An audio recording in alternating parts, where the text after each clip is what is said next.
Halo, Assalamualaikum warahmatullahi wabarakatuh. Salam, Om Swastiastu, Namo Buddhaya. Salam kebajikan bagi kita semua. Perkenalkan, nama saya Anggita Sipolpirata Dewati dengan NIM A15 2023 0269. Di sini saya akan mempresentasikan inovasi bisnis dalam rangka UAS Praktek Kreatif Inovatif Thinking. Jadi di sini saya akan mempresentasikan inovasi pengembangan aplikasi pengurangan FLW atau yang bisa disebut Food Loss and Waste di Indonesia. Seperti yang kita ketahui, Indonesia merupakan negara dengan SDM dan SDM yang besar di dunia. Ini menjadikan Indonesia memiliki potensi yang banyak, baik dari segi pertanian, perikanan, maupun kekayaan alam yang lainnya. Dan dalamnya juga terdapat ekonomi yang cukup berkembang dan seharusnya masalah makan tidak menjadi masalah di dalamnya. Padahal makanan-makanan itu jika dimaksimalkan dengan baik bisa dikonsumsi oleh masyarakat Indonesia sekitar 61-125 juta di dalamnya. Sampai saat ini pemerintah berencana menyusun regulasi untuk mencegah makanan terbuang baik sebelum maupun setelah diolah. Dari kasus ini, saya berpikir untuk membuat satu inovasi untuk pengoptimalan SDA yang ada di dalamnya agar diolah dan tidak terlalu banyak FLW ke depannya. Terinspirasi dari sistem unik yang ada di Jerman, yakni adanya aplikasi bernama Tugu.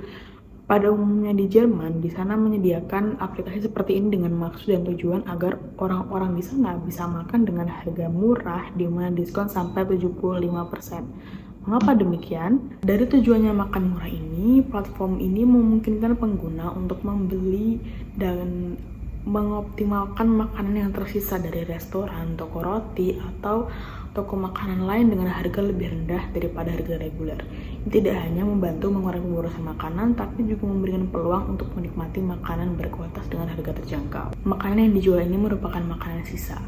Bukan dalam maksud sisa konsumsi manusia, namun makanan yang mendekati kadaluarsa atau habis masa simpan. Sistematika simpel ini, pengguna bisa memesan makanan melalui aplikasinya, kemudian datang ke restoran untuk mengambil pesanannya. Kemudian, pengguna tidak memiliki pilihan menu, melainkan mereka akan mendapatkan tas surprise yang berisi entah apapun nanti makanannya, karena entah dengan jumlah banyak yang sedikit, restoran hanya menyediakan itu untuk mereka, begitu. Kemudian saya berpikir, jika aplikasi bersistem seperti ini diterapkan di Indonesia, bukankah sangat bagus?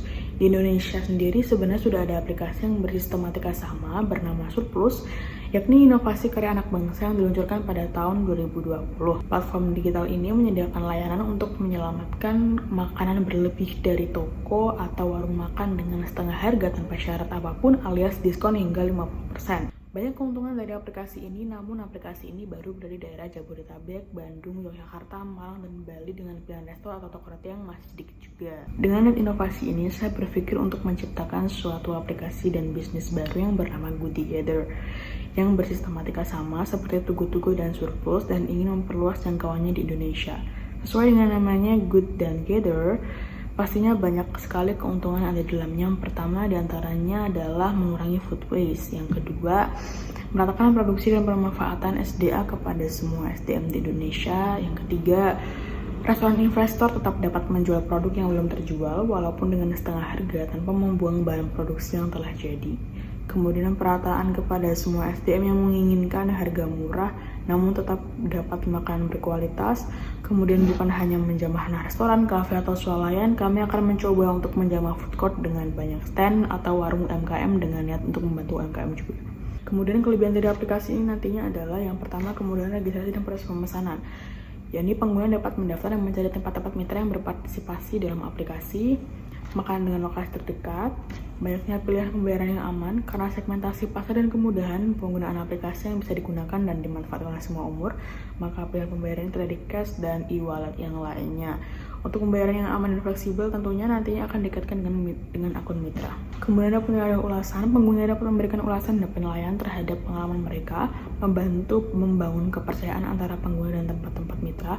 Kemudian ada fitur kemitraan, bisnis dapat mendaftar sebagai mitra dan menggunakan dashboard untuk mengelola penawaran makanan sisa, menyediakan informasi real time tentang ketersediaan dan mengelola inventaris. Sebenarnya kekurangan dari aplikasi ini diantaranya keterbatasan lokasi, ketersediaan tidak konsisten karena yang pastinya warungnya akan menyediakan apa yang ada dan tidak setiap hari ada. dan nanti sistemnya akan berebut. Kemudian kualitas makanan harus bervariasi dan pengguna harus bersedia menerima variasi dalam jenis dan jumlah makanan yang mereka terima. Selanjutnya ada waktu pengambilan yang terbatas.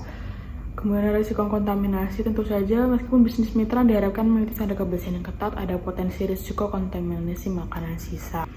Oleh karena itu, kami akan berupaya maksimal untuk memastikan keamanan pangan konsumen. Baiklah, demikian presentasi tentang bisnis inovasi saya kali ini. Besar harapan saya untuk para investor dan mitra-mitra yang tersedia untuk berminat dan bergabung dengan bisnis saya. Terima kasih dan salam sukses semuanya. Wassalamualaikum warahmatullahi wabarakatuh.